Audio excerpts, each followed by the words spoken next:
play in the Challenger League. Oh man, I get a bit giggly when I think about that. It's always good. I really hope Todd does qualify because Todd is amazing. So you cannot hate on Todd, and there seems to be an awful lot of people in the chat who support Todd and just throughout everywhere. So that's good to see. But we are loaded into the map. Lurlian, do the honors. Introduce these two players. I would love to. Thank you, Mandels. In the bottom right spawning position, playing in the pretty colors of the pink race. The pink race, the Zerg race, the pink... Oh my god, I think I switched up everything there. Anyway, he's currently teamless, and he is in a pretty difficult position. He is one game away from being eliminated from the last WCS EU Challenger League qualifier, so there's a lot on the line for him. It is JonnyREcco. And in the top left spawn position, as my camera has freaked out again because I was following our observer, he is playing as Protoss, playing in orange. It is Millennium's Adelscott. So, can JonnyREcco take this to the ace game? A lot of people asked them to predict in the chat what they thought the score was. I saw quite a few 2-1s to JonnyREcco. So do let us know. In about 2 minutes time, I will be seeing this in the chat. What do you predict is going to happen? Will Adel take this 2-0? Will JonnyREcco level it out and take it to the ace game?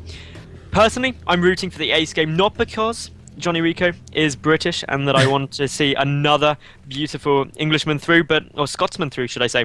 But actually, because I want to see more Starcraft, and it's going to be a really, really exciting game. But for the moment, we have just got a very, very early hatch, a hatch first out of Rico. And that's something which you don't often see just because of the risk. And there, we've also got, well, 2 gases coming out from Adel, same build we saw in the last game. Someone in the chat just made the best joke of this WCS guy so far for me. Someone was like, hey, Metal's cam is down. And some guy said, no, it's not down, he's just sitting very still. It's a bit actually need to move my mouth or move ever to cast. I stay motionless. And yeah, he just sits there with his hands together. His tie looking pretty. Anyway, guys, we do have a bit of an interesting game once again. We once more see JonnyREcco take gas before taking a third. And he pretty much has to, seeing it's not a Forge expansion. It could be some one-base strategy. And when you expand to a third and the Protoss hits you with, I don't know, a 4-gate, you're going to have a bad time. You are going to have a bad time. Of course, you are the master of 4 gates, but we'll have to wait and see if that does occur. For the moment, though, just chrono boosting out more and more probes. The Sentry is on its way. The Zealot working away at the bricks, because that's what it feels like doing. So, yeah, all in all, I'm just saying that my terrible Belgier joke has finally hit the stream after their delay. Most people are face palming at me, but one lone person was like, I laughed, and that's all I needed, that one person. Yeah, that's all that makes it. That's the only thing you need to make it worth it for you, Mandels. You're going to be happy about that.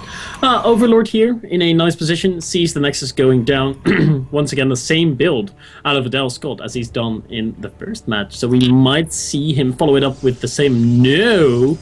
He's not going to follow it up with the same. He's going to follow it up with a Stargate.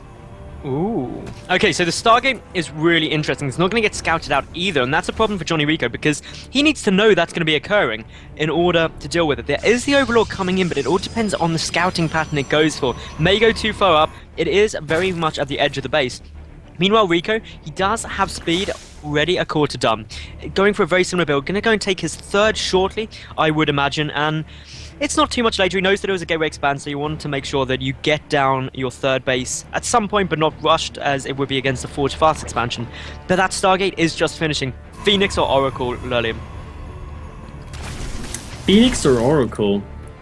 I'm sorry. I was just reading the chat for a second, and then I was too late to make a prediction to see the Oracle come out. It could have been both. I'm thinking it is going to be both. I think it's going to be a Oracle into a few Phoenix. The Phoenix, of course, just to deter JonnyREcco from going for Mutalisk play. JonnyREcco, by the way, playing the exact same build as well. Not as well, because Adel is playing a different build. JonnyREcco, however, is doing the same thing. He's getting some Zerglings out now, getting his Roach Warren at the same timing, getting his third at pretty much the same timing. So he's once again playing pretty defensively. His drone count's only at 38 right now. That's pretty low considering 7 minutes into this game. And there's nothing really to worry about. The Spore Crawlers are coming down already. We've got the Queens in... Whoa. It's a Void Ray. It is a Void Ray. Which is a fine follow-up. there's nothing wrong with going a Void Ray as a follow-up to the Oracle. It's just going into the much more later stages. The two Queens there at the natural are doing a significant amount of damage to this Oracle, which is forced back. Did manage to get 2 kills though before it was forced to retreat. We'll see the third base timing. There are no Queens at the third yet, so that means any drones that were to pop out, and there is one more thing, are going to essentially be free. But this Void Ray follow-up is really just Adele going for a much more mid-game style out of this and less into the harassment. Indeed. And even, is that a second Void Ray? What are we seeing here? Adelscott breaking the meta game. What is up? So a second Void Ray behind this. JonnyREcco's going to see that first Void Ray and think, okay, he made a Void Ray to clear out my Overlords across the map. That's all right.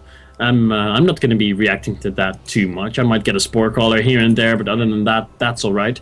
But when he sees, or when he finds out that there's a second Void Ray out on the field, ooh, the second Void Ray is going to catch the Morphing Overseer. That's nice. That is nice. We see that the Hydralisk then is coming out behind this for JonnyREcco with the +1 missile attack. So he's just preparing himself in order to deal with this as best he can. But there's always the risk of the tech switch into Colossi if you have too many Hydras out, and that's really where you can run into some problems. But for the time being, Adele does not have Robotics Facility down, is not starting a Robotics Facility, and therefore it shouldn't be a problem. These Hydras will be able to defend against this Void Ray aggression.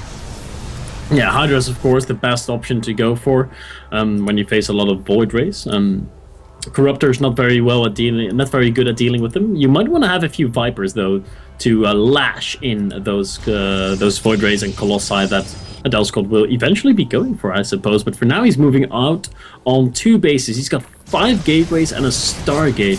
So this is once again going to be a heavy 2-base pressure build, kind of designed to hit before that critical amount of Hydralisk is out on the field. And I think he might be barely able to hit that timing.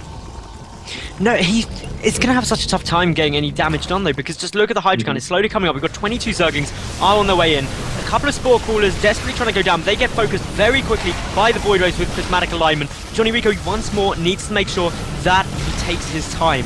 In comes some more Zerglings. The Hydra's trying to work away. The Queen's at the back. Some great force fields there from Adele. The Mothership Core is at the back, ready for the mass recall if required. But I just don't see... Well, this is a really nice position for Adele. I agree. The prismatic alignment has been used though on most of the Void Rays. One Void Ray is microing back to stay alive. The Void Rays are still looking pretty good, but now the Hydra DPS starts to come into play, and one of the Void Rays dies off immediately. There's only a few more Hydras left out on the field. Drones being pulled to help out, but I don't think it's going to be enough. Adelscott is up 10 supply, and JonnyREcco, he is going to crumble to this timing of Adelscott.